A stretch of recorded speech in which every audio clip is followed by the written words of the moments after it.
I'm gonna do a little zigzag to show a little bit of how we handle it. And I've got a car camera on the other side here, so I'm just showing. I mean, it does handle. You see a little more of the turn. You get more of the turn in the wheels going back. Ford's taking some of its trucks and going old school, street style with the advent of the Lobo trim. It's coming up later on the F-150, but this is the new Ford Maverick Lobo. It's what I'm taking a look at on this latest review, so stick around.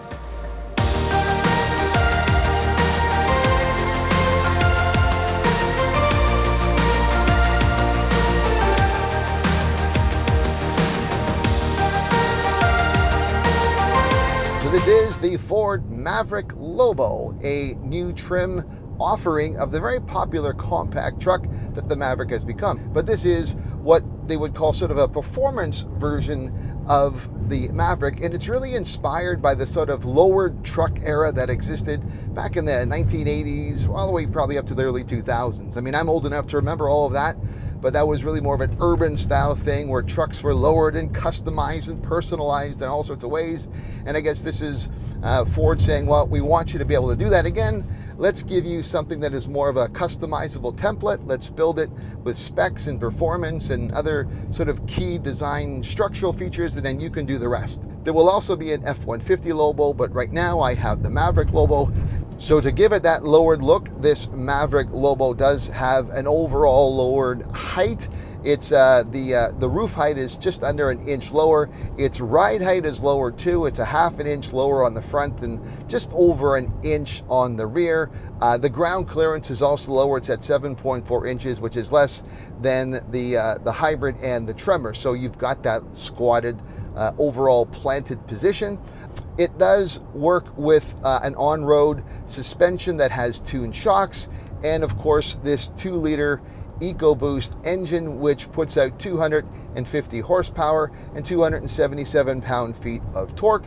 It is matched to an 8-speed automatic transmission, and it also has paddle shifters, but then that's with 7 speeds. So if you made it to this point, you probably like what you see, but you're also likely not a subscriber, and I want to change that. So please consider subscribing to the Novak Report now. I put out about 5 to 7 videos a month, mostly auto, and there's some shorts, there's some travel and product reviews in there as well, but help me grow my channel. Subscribe now, and thank you for doing so.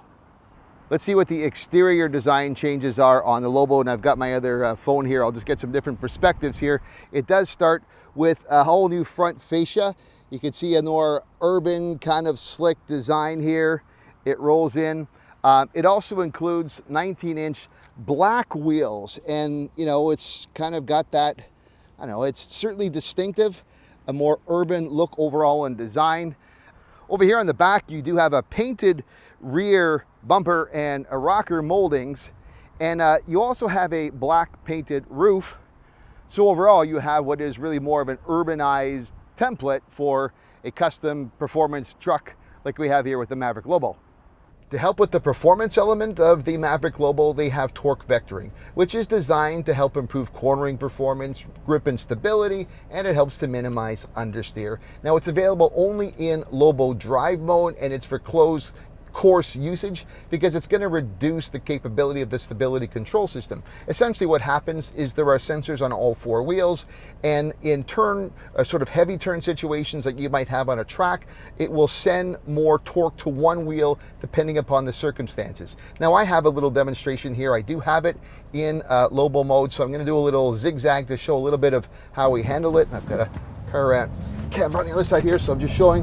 I mean, it does handle. You see a little more of the turn. You get more of the turn in the wheels going back, around. You're going to get the more, you really feel that going that way. And away we go. It's actually kind of fun. There's also changes on the interior for the Lobo. The actual woman who's in charge of the Lobo's interior design, apparently she had a history as designing sneakers, athletic shoes, and she also got her inspiration from touring around the world. So this idea of making it more urban vibe or street smart or whatever it is. That's the whole premise anyway. So what you see on the interior for design changes, there's a sort of a dual stitching throughout. You've got this grabber blue and electric lime accent stitching. Grabber blue is also the exterior color, which is quite nice on this particular tester that I have. They also say that you've got this graffiti-inspired overprint on the seats as sort of a nod to street culture. I don't really see it. I mean, it's very subtle. I mean, if they're really trying to get graffiti, you'd think it'd be a little more prominent. At least with what I have here, it's like really, really muted. So I don't know if that's really an outstanding design feature. You say, wow, that's definitely different. But on the seats, you'll also see the Lobo name has been embossed. Within the Lobo itself, there's a couple of different configurations, so it's not making it too difficult, at least in getting your vehicle into your hands, and then you can customize it later. There's standard and high. Here in Canada, I don't think I saw that, but in the US, standard and high. I would be driving what's the equivalent of the high end, which basically has all of the baseline features, but it also adds the heated seats and steering wheel. This material is ActiveX material, which is a simulated leather. I don't usually mind simulated leather, but I wish it would have had the cooling seated feature, because it's been a very hot, humid week and my back's always sweating and sticky when you're sitting on the synthetic stuff. But you have that. You also have Ford's Copilot 360 2.0 driver assist technologies. There's a 360-degree camera. In the truck bed itself, you've got a spray-in bed liner. There's a moon roof here on the upper end. And of course, you also have the Pro Trailer Hitch Assist and the Pro Trailer Backup Assist, which, you know, for a vehicle like this is a pretty nice add-on feature. The Maverick itself is an interesting vehicle. I quite like it because it's a small truck. Although I say it with a little bit of an asterisk, because while this is designed and looks and operates like a truck, it's a unibody design and it's not body on frame. So, I mean, it is a truck in its purpose, but not in its construction.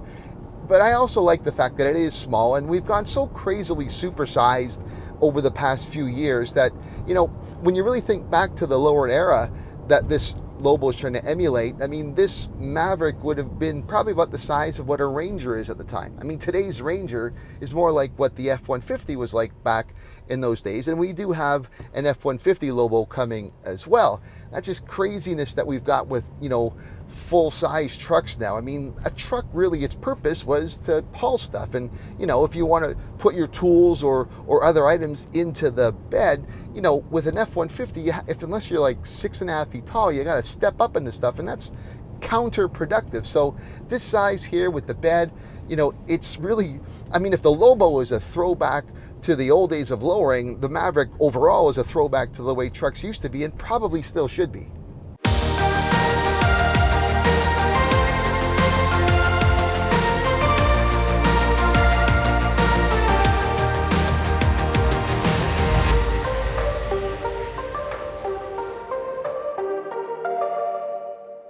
So what do you think? Has Ford done a good job bringing us back to the old lowered truck era? Does it give you some nostalgia? Would you own one? Drop me a comment, let me know, and if you like this video, please share it with others. If you're not subscribed to the Novak Report, please consider doing so, and if you are, make sure you're ringing the bell so you get notified of every time I upload something new. That's it for now. I'm Eric Novak. Thanks for watching.